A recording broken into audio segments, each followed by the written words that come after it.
Doo-doo-dee. It's Nandi!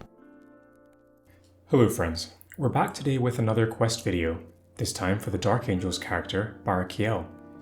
You know the drill, I'll show you each stage, the characters I've used, as well as some tips both through commentary and text format. On this slide you can see the characters that were used and the rarities for each of them. You'll note that no legendary characters were used for the entire event. The legendary node for this quest was slightly harder than previous quests. Kyle, the Snowprint developer who designs the events, uses Gold 2 and ability levels at 42 for the legendary node. Accordingly, I've used the same cutoffs. You'll obviously have a much easier time if you already have other legendary characters unlocked. Common 1 asks us not to take any damage with our characters and also not to use any with the blast damage trait. This level is fairly easy. We move our characters backwards out of direct engagement range, and then our two Overwatch characters pick off 2 of the advancing enemies. The active abilities of Baraqiel and Baraqiel help to thin the enemy numbers and finish the fight. For Common 2, we start off with Varro's active on the bottom left group of bloodletters, and then we use Thaddeus' basic attack to kill the right-sided guardsman. The enemy Havoc's advance, but they are unable to reach us straight away. We then use Thaddeus' active to apply suppression to a few of them, which allows the remainder of our characters to finish the battle without taking any damage.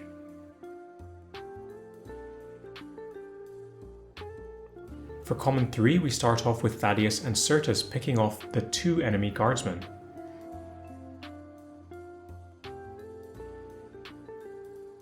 On turn 2, we get Varro to use his active and clear out the majority of the enemy bloodletters. Certus' active pushes the enemy Angrax back 1 hex, and then Thaddeus applies suppression to Angrax through his active ability. Due to the suppression effect, Angrax's movement is reduced to 1 and he's unable to reach our troops. We then finish off the battle fairly easily without taking any damage.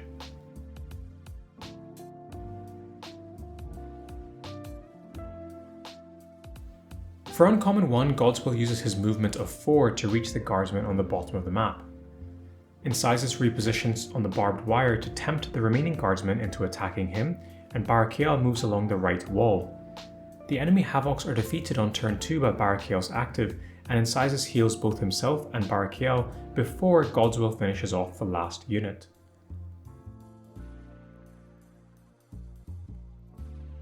For Uncommon 2, Baraqiel moves into the middle of the map and uses his active ability on the left group of bloodletters. Thaddeus attacks and kills the Havoc. We then reposition with Baraqiel and Incisors. The Terminators deep strike and attack the Dark Angels on the left side of our formation. We simply heal up and finish them off on the following turn.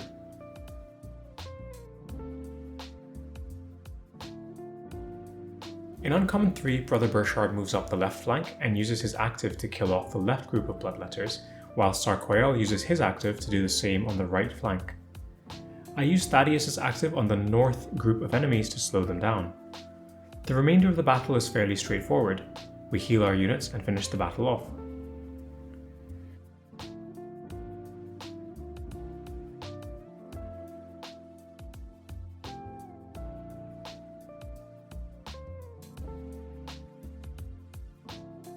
Now onto Rare. Rare 1 is pretty easy. We use Baraqiel and Varro as positioned on screen. We simply pass the first turn and let the enemy bloodletters move down towards us. On turn 2, all of our characters use their actives. Baraqiel first on the right flank, and then Baraqiel on the left flank. Varro's active finishes off the remainder of the bloodletters in the middle of the map. For Rare 2, we bring Overwatch units to fight along Baraqiel. We retreat into the bottom left of the map and pass the turn. We kill 2 of the incoming guardsmen through Overwatch, and then Baraqiel uses his active on the left flank and Baraqiel on the right flank. The remaining guardsmen can't make much progress due to the barbed wire on the left, and we can easily finish the fight without taking any damage.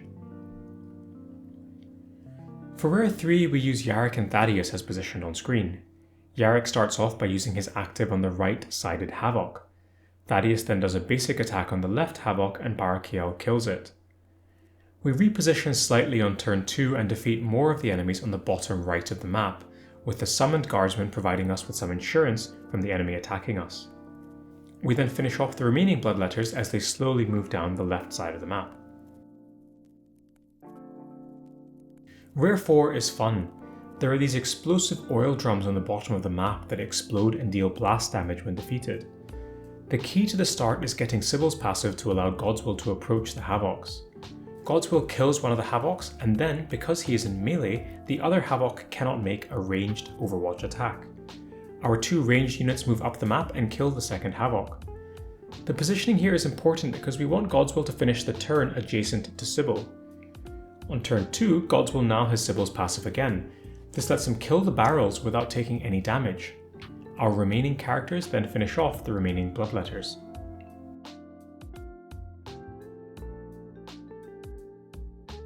Rare 5 starts off with Baraqiel moving forwards to tank some shots from the enemy Havocs.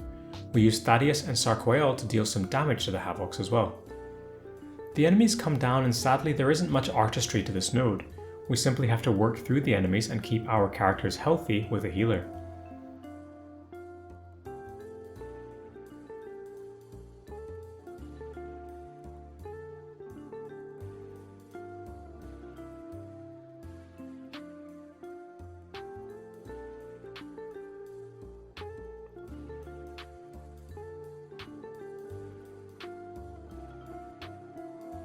For Epic 1 we bring Thaddeus and Brother Burchard.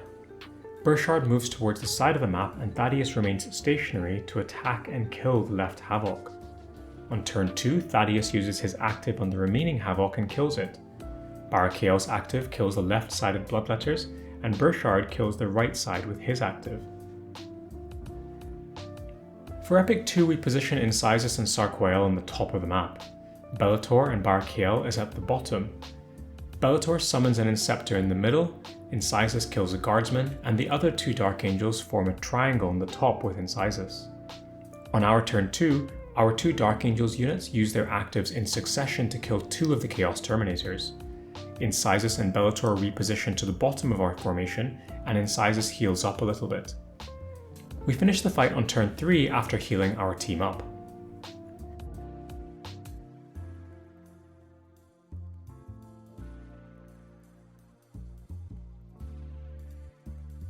For Epic 3 we start off using Sarquael's basic attack to kill 1 Havok. Thaddeus also attacks and kills the right side Havok. Brother Burchard moves forward and uses his basic attack on the last Havok. Baraqiel takes the high ground and Incisus heals.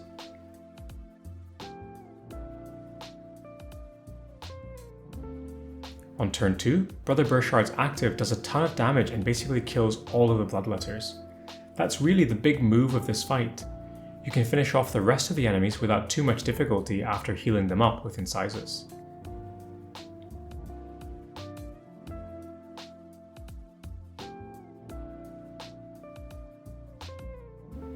The legendary mission is hard because of the no blast restriction. It's obviously much easier if you have legendary characters like Calgar, but I'm showing you a strategy without any legendaries and with characters capped at gold 2 and abilities at 42. These are the same caps that the developer uses when designing the level. We basically hide at the bottom of the map and position Varro next to Baraqiel. Remember that the block that Varro confers is a bonus block to Baraqiel on top of his base kit. The enemies approach and spend the majority of their attacks on Baraqiel.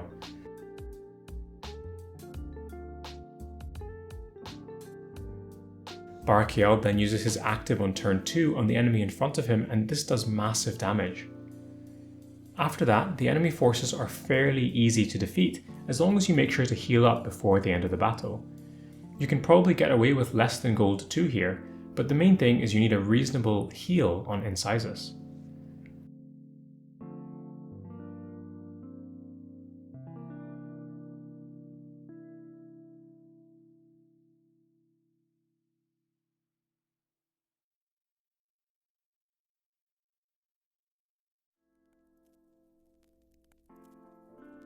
Doo-doo-dee. It's Nandi!